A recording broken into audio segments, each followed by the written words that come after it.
Master Bruce? Are you all right, sir?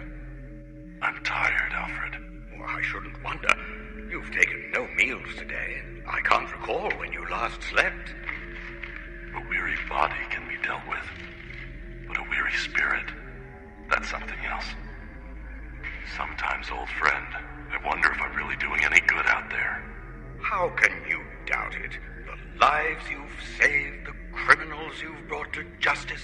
I've put out a few fires, yes. Won a few battles. But the war goes on, Alfred. On and on.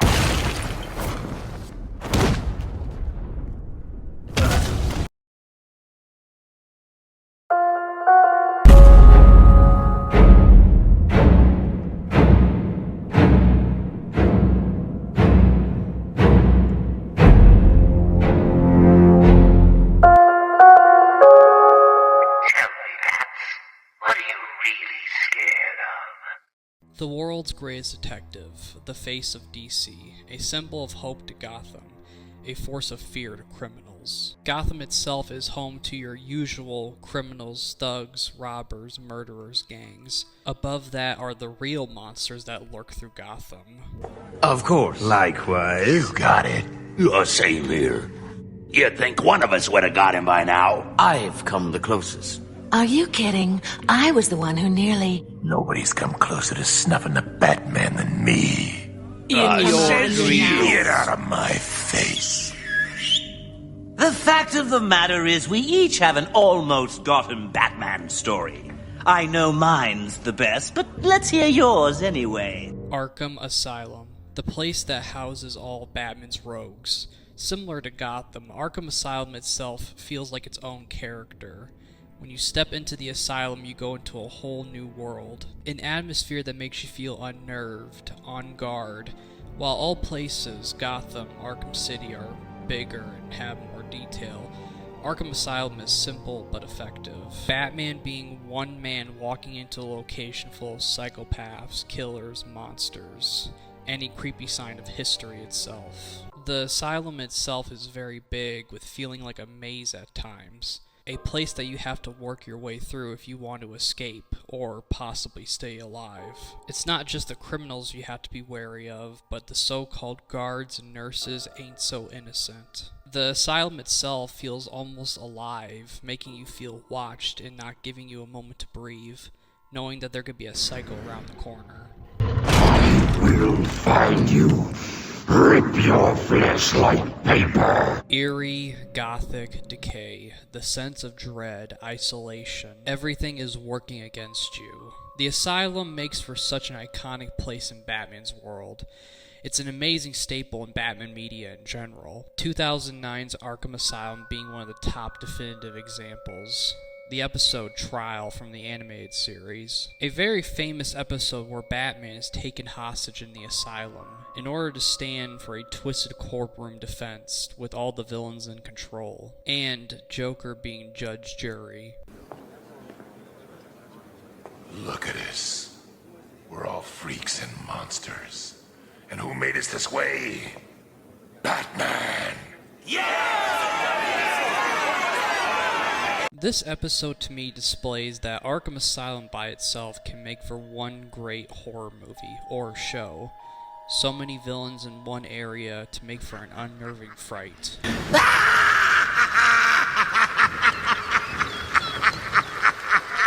Batman's villains. A hero is nothing without the villain. Batman has one of the most famous, popular, scary villains in all of fiction, with Spider-Man's being a close second.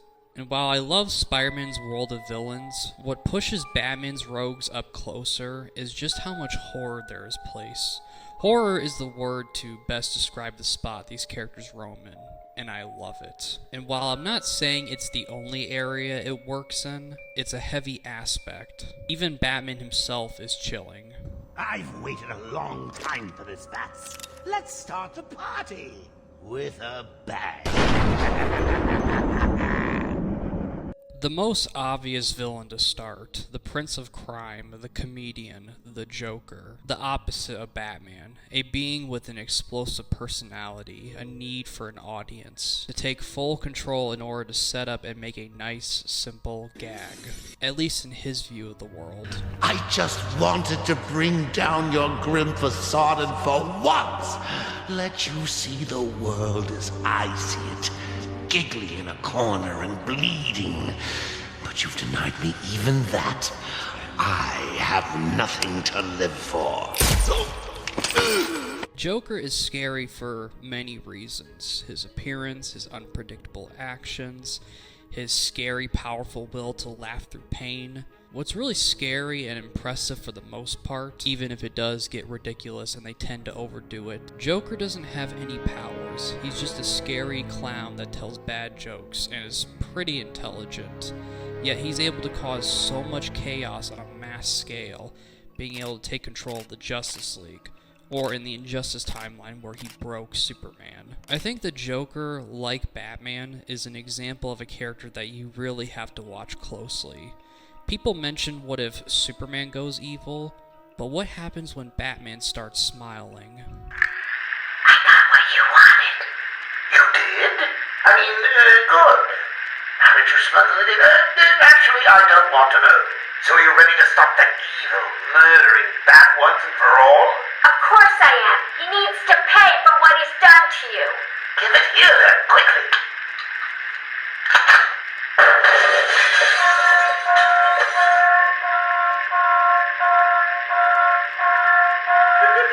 Come on, Doc. We've got ourselves a bat to kill. Ducks outputted. Say hello to your new and improved Harley Quinn.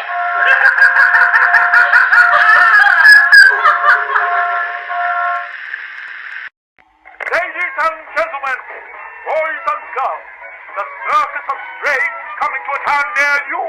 Never before has such a host of talented performers gathered in one place to amaze and entertain.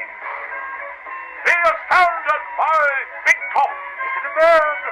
Is it a woman?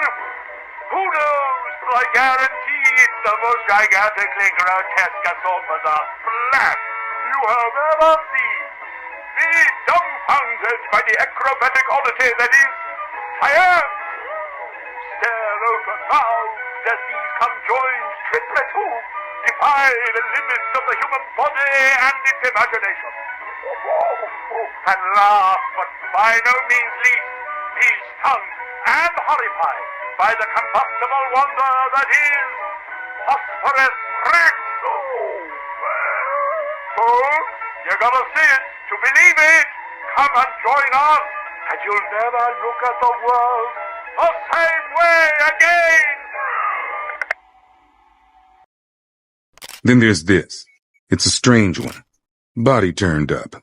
We didn't have long to look before the evacuation, but the forensics boys seemed freaked out. Real nasty. My first introduction to Pig was Beware the Batman. Beware the Batman was kind of a forgotten Batman show. A very tame portrayal of the character. Not really scary, although considering the tone of him, it makes sense that they would want this villain neutered for the network. The show Gotham, which had many takes on famous Batman rogues, showing the origin of not only Batman, but Joker, Penguin, Riddler, and many more. At one point, we would get Professor Pig. It was a solid, creepy take on him, not a bad portrayal. He had a small appearance in Suicide Squad Hell to Pay, but when Arkham Knight came out, that's when we got the best take on this monster. Throughout Gotham, bodies start popping up, all in the same fashion, with opera music playing. 6 victims have been found, all hanged up, with words such as broken and flawed. A much bigger motivation, clearly. All of these victims lead back to one place, Pretty Doll's Parlor, a smaller location on Founders Island. This place looks fancy and innocent, but further inside is a prison full of pain and suffering.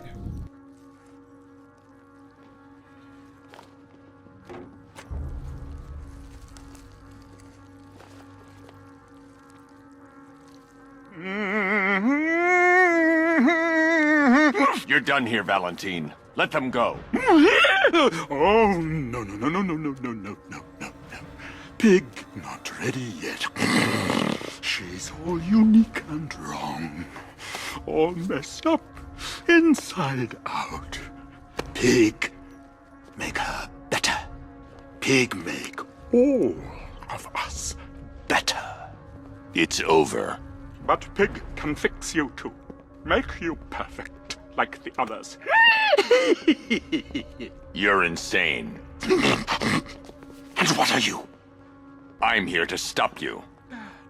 Bad. Pig is like clay. Pig is like a god. Pig is here to fix us all. It's pretty obvious that from the scene alone that Pig is off his rocker. It's something out of a horror movie.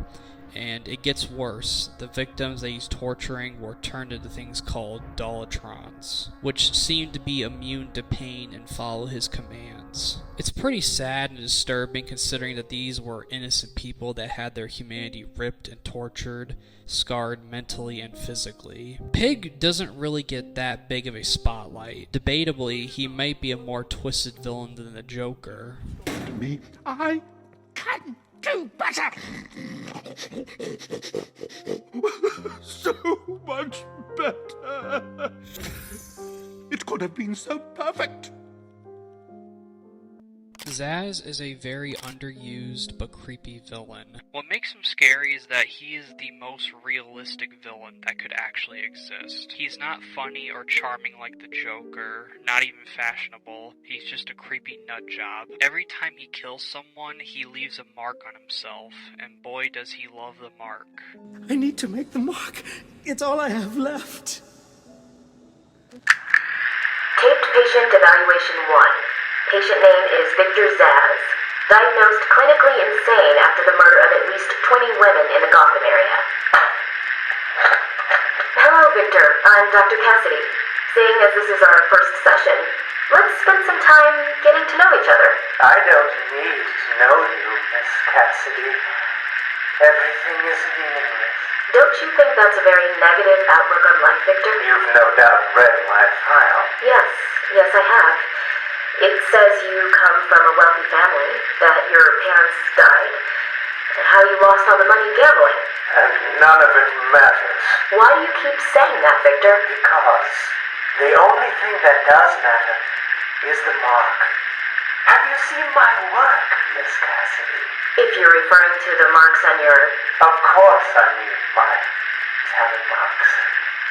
And I have a space for yours. Do you want to see where? Zsasz as a character does tend to get underused in the media. Probably the best representation he's gotten was in the Gotham show. Other than that, he's just been minor. He's briefly in Batman Begins, but even when they mention his name, he's still completely forgotten. There was the Birds of Prey version, which wasn't all great to me. The Arkham version is a masterful take on Zsasz. While he doesn't have a massive role in the games, he's still quite a memorable terror in the world of Arkham. His origin is very similar to Bruce Wayne's origin. He grew up in a wealthy family. Both his parents died, and with the wealth he had, he got sucked into gambling money that led to it being lost by Penguin. Pretty obvious that he cheated. While Bruce Wayne went down the path of fighting crime, Zsasz went down the path of nihilism, sociopath, and murder. Can you imagine the vagrant's surprise when I grabbed his knife from his hands? It was instinctive. It was beautiful. In one movement, I sliced out his throat and gave him the gift of salvation. It happened so fast, but I felt every joyous sensation. The blood sprayed over my face, and I saw what little life was left in his eyes leave. But then it was over. I felt lost. Like it had been meaningless. That no one would acknowledge my sacrifice. And then it happened. Without realizing what I was doing, I plunged the knife into my forearm and cut deep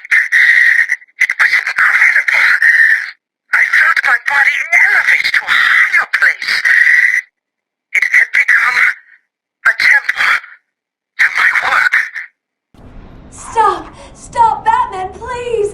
You've got to help my babies! I'm really not interested in a bunch of flowers, Ivy. They're in pain, crying for help! Just stay where you are. Last thing I need is you running free. Poor children.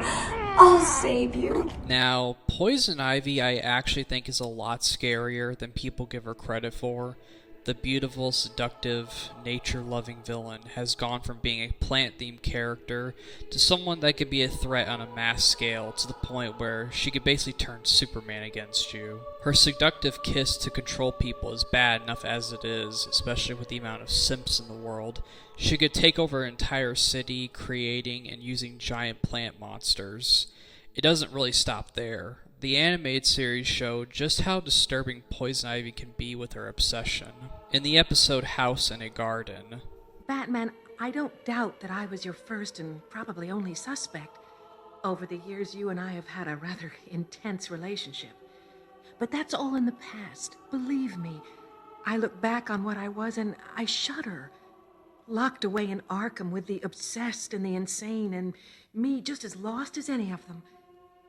And then I met Stephen. His love and guidance brought me into the light again.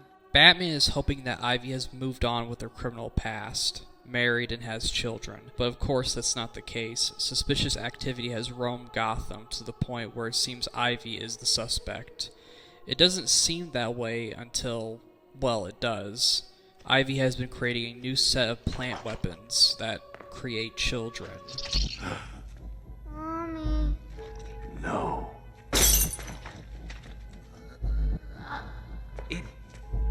It isn't possible. Mommy? These children soon grow to be a monstrous humanoid to do her bidding.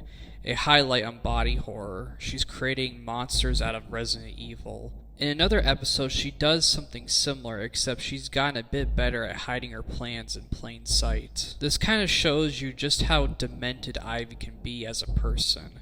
I think this is an aspect that tends to get overlooked. But I think that depends on how she's written, due to the fact that she really cares about nature, and nowadays is involved with Harley Quinn. But when she's written to be a dead-set villain, she can be horrifying. Patient interview, Pamela Lillian Isley, November 14th, 10:21 a.m.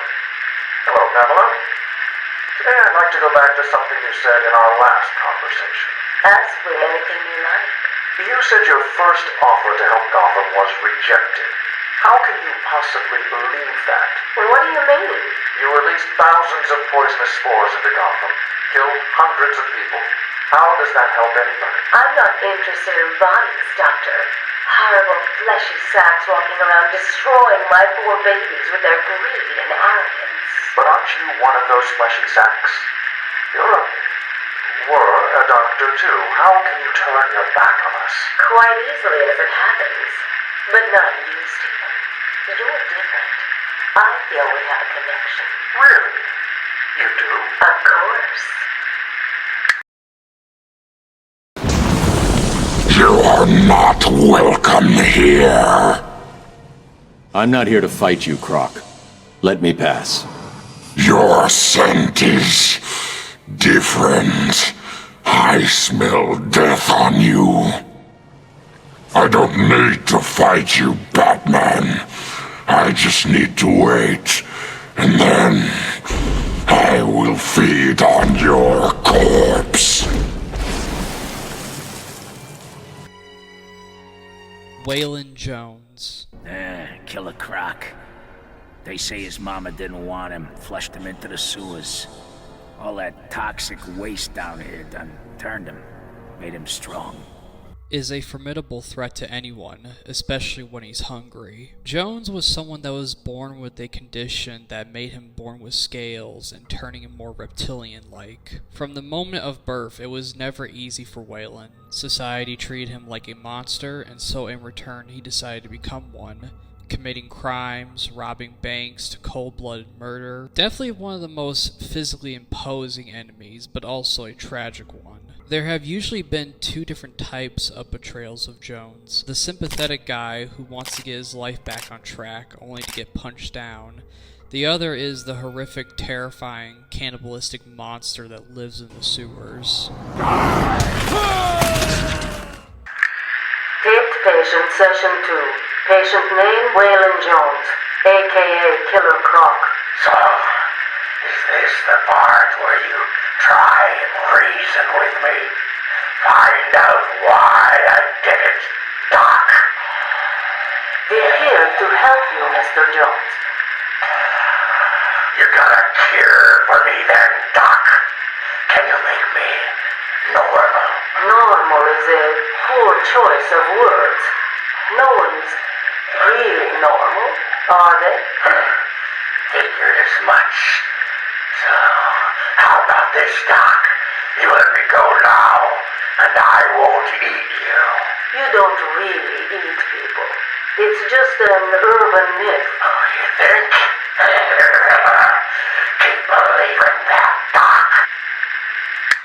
Usually inmates have a cell like any other person. Croc, though, has his own special area, a place that most guards would like to forget about. In Arkham Asylum, the sewers are the most scary section of the game.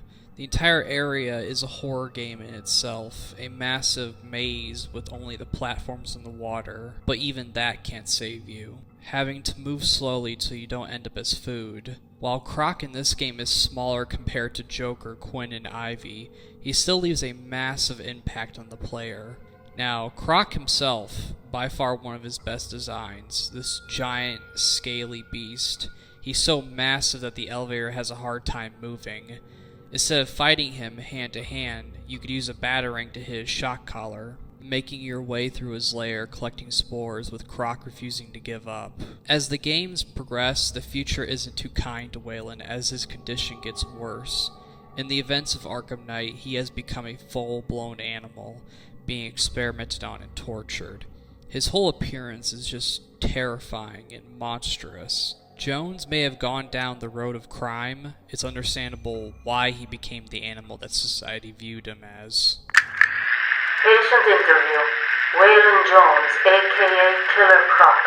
Last night, the patient was pacified after a breakout attempt. Gardarin Cash is in hospital. Reports state that the patient attacked Cash and in the struggle consumed his left hand. Cash is lucky to be alive. He lost a lot of blood. Me too. I nearly choked on that bony hand of his. That's disgusting. He could have died. He's just food to me. And once I get a taste, I want the rest of the meal. You know what I mean. Get him out of here. Now. Got your scent too, lady. I'll see you around. Tick, tock, tick, tock.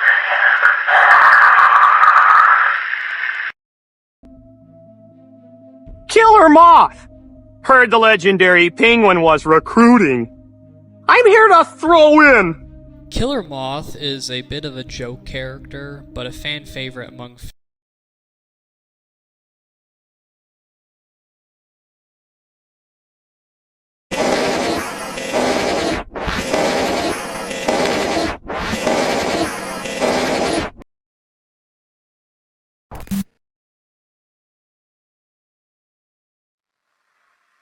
How many more bones will you crush?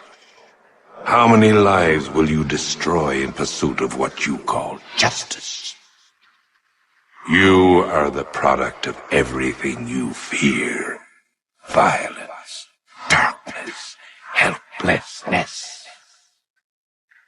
All that remains is for you to watch as I drag your beloved Gotham into oblivion. Scarecrow is the one Batman villain that deserves so much attention. He's essentially the anti-Batman. Bruce does use fear to scare criminals. Crane is quite literally the humanoid manifestation of fear itself. He uses Batman's own weapon against him, taking your worst nightmare and making it a reality. Among the handful of survivors was a police This demonstration used just 5 ounces of my latest toxin. Tomorrow, this will seem like child's play. Gotham, this is your only warning. This is an example of a character that went from just wearing a simple costume to straight up terrifying. The animated series is the biggest example of this. Originally, he was just a guy dressed up like a scarecrow, just kind of a gimmick. He went from silly to kinda scary to nightmare fuel. Wasn't anything we could do. What's the use of providing me with test patients if you're going to lose them? You should have monitored him more carefully. We tried, but we had no idea your treatment would be that effective. All the more reason to keep the subjects under close scrutiny. We don't want to give ourselves away just yet, do we? A man who doesn't have any powers, but his greatest weapons are his fear toxin and his mind. A toxin so powerful that will drive you insane with fear, wishing that you were dead. Even Batman has struggled against his toxins. This kind of weapon could pretty much be a threat to thousands of people in the city, causing people to not only suffer, but also kill each other. Arkham Knight is, in my opinion, the best Scarecrow we have gotten. He is the main villain in this game. But before he made his return, Scarecrow gave Batman trouble in the asylum, forcing Batman to battle through the nightmares. The sequences themselves feel like an idea taken out of Nightmare on Elm Street, with Crane himself striking a similar look with the needle fingers. Needles that are holding a toxin so strong to drive 10 men insane. Patient interview 1. Patient was referred to me after the incident with Dr. Murphy. He appears to have suffered a breakdown of sorts. I believe it was brought about after the loss of his wife and child. As yet, the patient has been unable to speak. Continued observation shows little mental activity. It's as if the shock of what he saw triggered his mental collapse. There's someone in here! It's him! We found him! Break down the door! Note to self, as ever, it is difficult to continue my research under such conditions. Step away from Dr. Combs! Now! Get down on the ground! We found them. Someone get a medic! Oh, God, what's he done to him? Scarecrow would try and spread his toxin, but was taken by Croc. This would be the last time we see him. The sequel, Arkham City, we see villains brought to the facility. We don't see Scarecrow. We do know that he's in the city. There are hints of his presence, a setup for the big finale, making his return in Arkham Knight. At this point, Crane has literally become the Scarecrow with the help of the Arkham Knight. He's successful unleashing a toxin to cover the entire city with fear. In this story, Crane doesn't want to kill Batman. He wants to break and destroy his image, strip him until there's nothing left but a man, to destroy the legend of Batman. This pretty much shows why Scarecrow deserves to have another shot in a Batman movie. He could pull some Freddy Krueger hits on individuals. He has made appearances in all 3 Christopher Nolan Batman films, although he wasn't really used a lot. He's pretty solid for the most when he's on screen, but you could do so much more with this character. Asylum interview 1. My experiment is underway.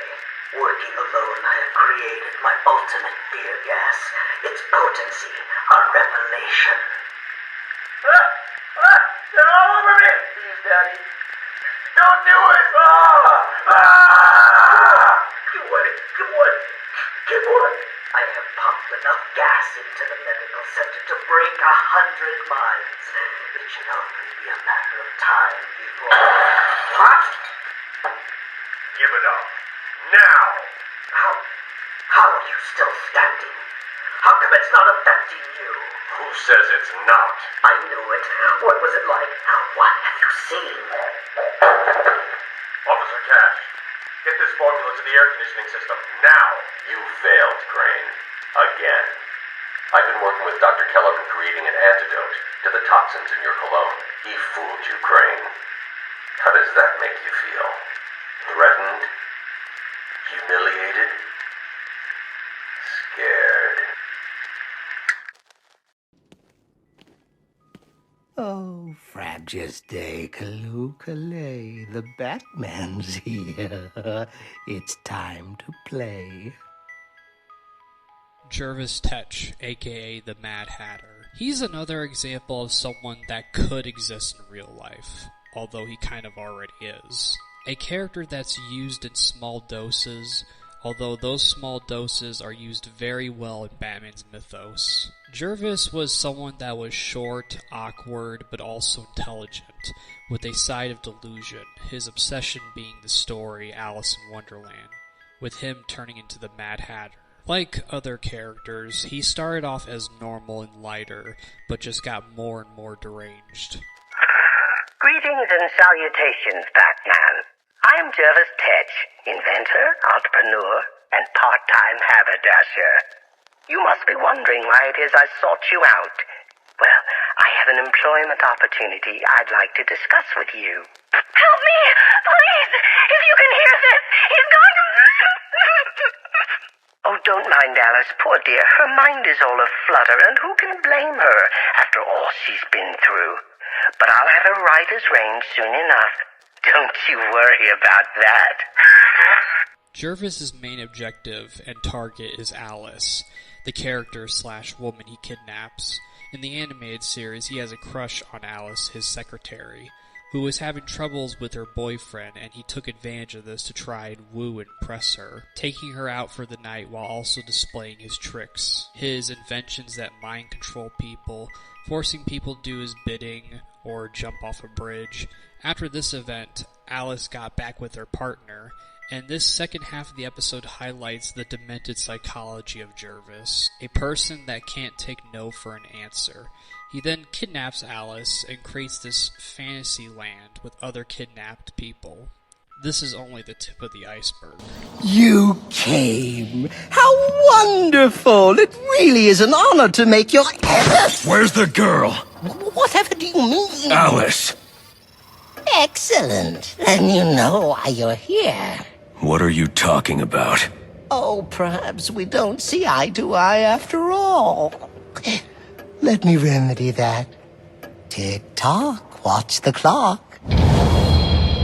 What did you do? Arkham Origins. The early years for Batman. The night is filled with assassins on the hunt for the Bat. Jervis makes his presence known to Batman after kidnapping a woman and forcing her to play his twisted game. A game that involves Batman having to run through a giant fantasy wonderland. Jervis is also really good at being able to break into Batman's mind and just pissing him off. Control your rage. The answer is there. Just turn the page. Throughout the series, he would be a problem, drugging Batman in Arkham City, kidnapping police officers and putting Batman on a chase. The end of the mission in Origins hints at something much deeper.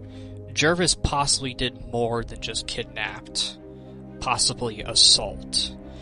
And that's what makes him so terrifying. He can exist, and he does exist anyway in the real world. Don't ever try to get in my head again, Hatter. But you don't understand. I need you. I can't win without you. Then you lose. I'm not your slave. Not now. Not ever. The Arkham City tapes go into depth on the events of the game. Hugo Strange interviewing the villains brought in. Mad Hatter stands out as an important piece for Strange, playing into Hatter's delusions. He's willing to give Jervis a woman to play with, in exchange, wanting to use his mind control on guards and Quincy Sharp. This really does show you just how much of a threat Mad Hatter is when Hugo Strange sees it as a useful tool. Well done, well done. I must say you have outperformed even my wildest expectations. Did you see the people at my tea party? They all behaved themselves. Yes, they did, Jervis. I'm very pleased. I have just one last request to make of you. You must keep it a secret. Can you keep a secret, Jervis? With enough hats, I can stop people remembering secrets. Does that count? It will have to. I need you to pay a visit to Warden Sharp. He needs to come around to my way of thinking. To join our tea party? Exactly. I don't want to. Of course you do. How else will you get to play with Alice? What? I have a new assistant for you, Jervis. I had her brought in specially. Look at her. She's just through there. Oh, Alice, she's here. No, what are you doing? I need to see her. And you can, as soon as you do what I ask. Can I keep her? Of course, she'll be all yours. She's Alice. Surprisingly, a character like Clayface has many versions. The original version was Basil Carlo, a famous actor who wanted revenge on those who were remaking one of his famous films. Carlo originally didn't have powers, he just had a costume to hide himself and killed members of the crew. Of course, versions such as Arkham City would give him his trademark abilities. I give you Clayface. You weren't even supposed to be in here, Carlo. Why sign up with Joker? Easy. The role of a lifetime! Matt Hagen, the second but also probably most famous version. A treasure hunter who came across a pool of protoplasm which turned him into Clayface. Most famously known for Batman the Animated Series, Matt Hagen in this universe is an actor. An actor, like many, care about their looks, in order to keep up appearances using a chemical to keep it up to date. That's all? I was lucky I could hang on to that much. You were holding out on me? I had to, Matt. If I didn't, you wouldn't have any now.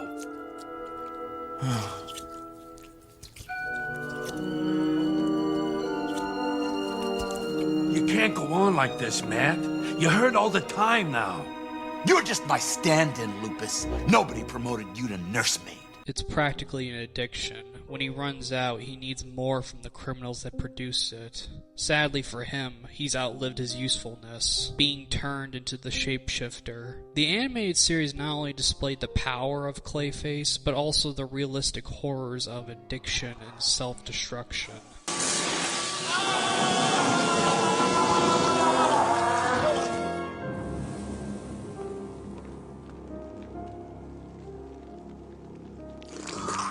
You know what I'd have given for a death scene like this?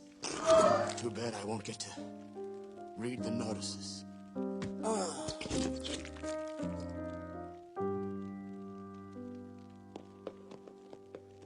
Feet of Clay will also be the inspiration for the movie coming next year. The film is established as an R-rated body horror story, and that is the perfect direction to go in. One thing I hope they highlight is just how dangerous he can be.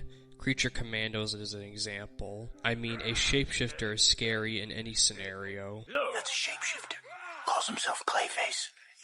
He's dangerous. Starting with honorable mentions, Man-Bat, an actual Batman transformed into the Bat creature by Kirk Langstrom, and attempting to cure deafness. Everyone is now familiar with the character due to the appearance in Arkham Knight.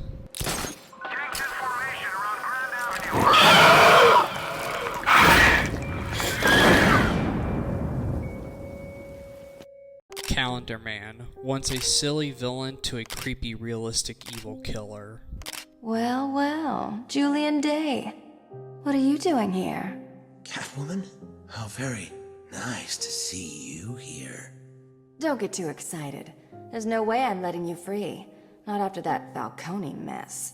How funny that you should mention that illustrious family. And so close to your birthday. Tell me, are you expecting anything specific from your father this year? What do you mean? Oh, nothing, really.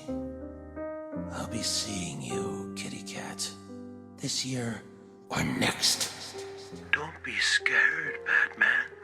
Halloween will be a day to celebrate if you come and see me.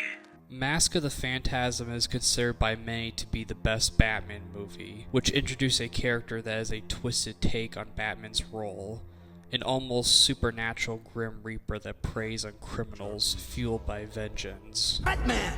How'd you get here?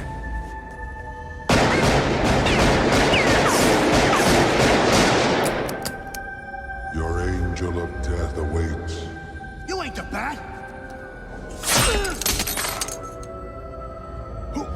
Who are you? What do you want?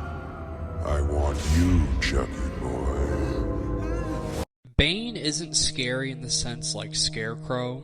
In fact, he is scary for his intelligence in beating and finding out Batman's identity. His boost in Venom gives him an upper hand, but can also be his downfall. Arkham Origins possibly had the scariest Bane adapted in Batman media. Well, possibly second most scariest considering the release of Absolute Bane. The boss battle itself in Origins isn't just scary because of how strong he made himself, but he is a giant monster that has the speed and strength to kill you, but still smart enough to check for vents and know your tactics.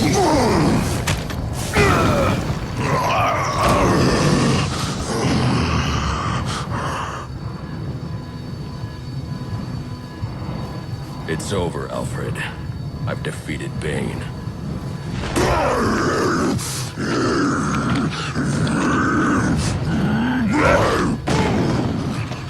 Master Bruce? Master Bruce, are you alright?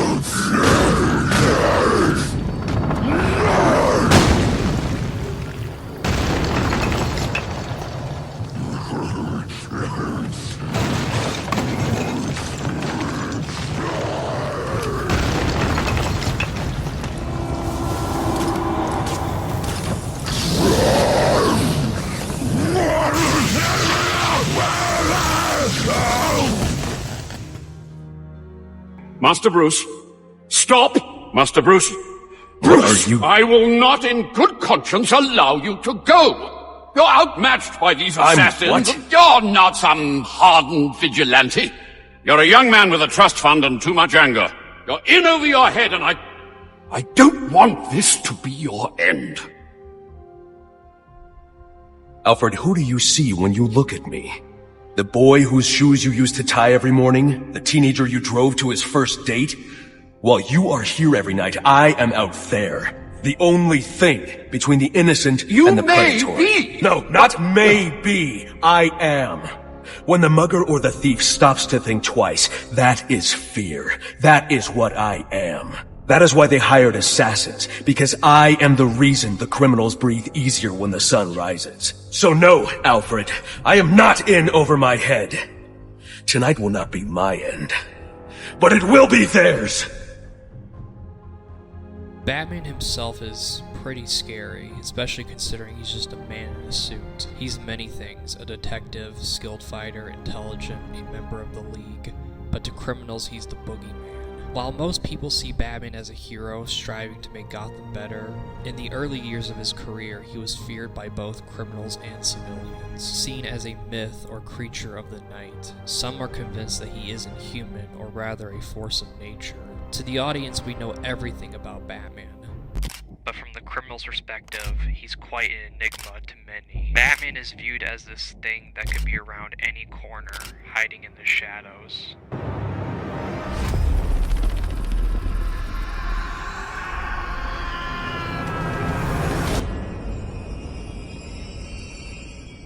Batman's world is fantastical, horrific, monstrous, full of evil, almost cursed in a way to be plagued by the monsters that roam the streets, looking to corrupt, hurt, commit any sort of crime. The criminal bosses that you wouldn't want to play a game of poker against. The creatures that roam the sewers or take to the skies. The shadowy dark night that roams the streets, keeping the threats at bay, while standing as a force of determination and fear. Did anyone catch the game last night?